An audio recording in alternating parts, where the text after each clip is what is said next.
I get to lead a team of fantastic and brilliant concept artists, and our role is to create the characters that you see in the game.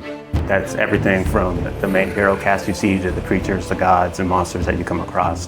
The hope is that we get something that feels unique and stands up to the history and the legacy of what the God of War franchise has always done. I feel like from the first games, that was a similar approach that they were doing, and that's not always easy.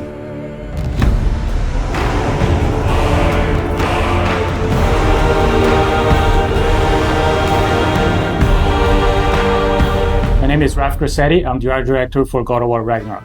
Hi, my name is Marissa Coppert. I'm a character technical artist. Hi, my name is Angela Rico, and I am a senior character artist in God of War Ragnarök. Hi, I'm Della Longfish, and I am the lead of the character concept team at Santa Monica Studio. Come in. What in all yarns me that happened to him? As a character technical artist here at SMS, I rig most of the characters and props that you see throughout the world. As character artists, our job is to create 3D assets based on the beautiful concept art provided to us. We do this by making sure that the silhouettes on the models and the textures and materials stand out instantaneously.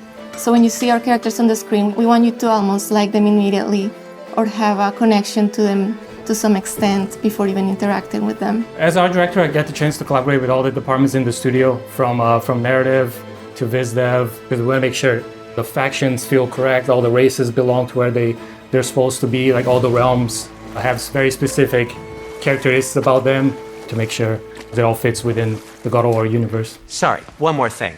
Although these are gifts I'm giving to you, so I shouldn't be sorry and you should be thankful. Anyways, here, please be careful. In the God of War 2018, we saw Brock and Sindri, and that was the tip of the iceberg of the Huldra. And in God of War Ragnarök, we actually get to go and visit Svartalfheim, where they're from. And a great part of that too is we want to make sure that we expand the cast. You know, we've just seen a little bit of what was represented, and that was something that we hadn't seen. Svartalfheim is a beautiful place. There's a lot of different biomes. You go from wetlands to mountain springs, and took a lot of inspiration from hot springs, from the minerals that you find, a lot of colorful minerals, a lot of resources. So the dwarves being the races that they are, we knew we wanted to play on that as well. So you see their influence on Svartalfheim on every corner.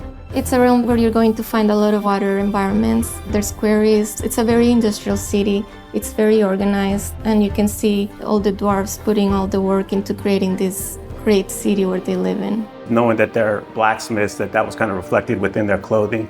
And you see that within the houses and every inch. We want to make sure that both the environments and characters had a cohesiveness that felt like every inch of it felt like it went together and was designed specifically by them. And again, that's something that we haven't seen in some of the other realms and is unique to these characters and their location. And the hope, it all goes together and creates a feeling within a realm that you're excited to see, feels unique, and really creates that sense of wonder where you want to go back.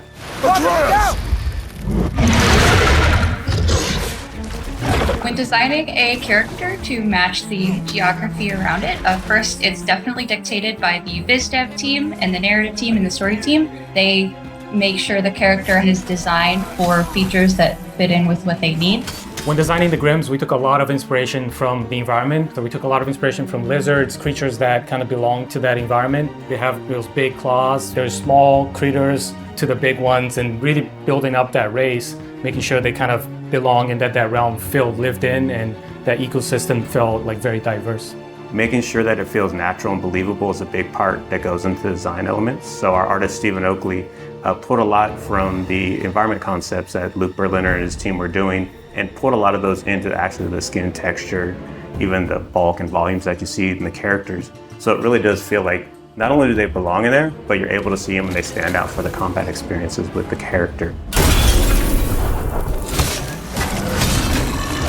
Character design is all about storytelling. In the example of Durling, his design was really tailored to convey his own personality. He's a bookkeeper from Svartalfheim, and because his job demands, he's very organized, he's very rigid, and he's a very play-by-the-rules kind of guy.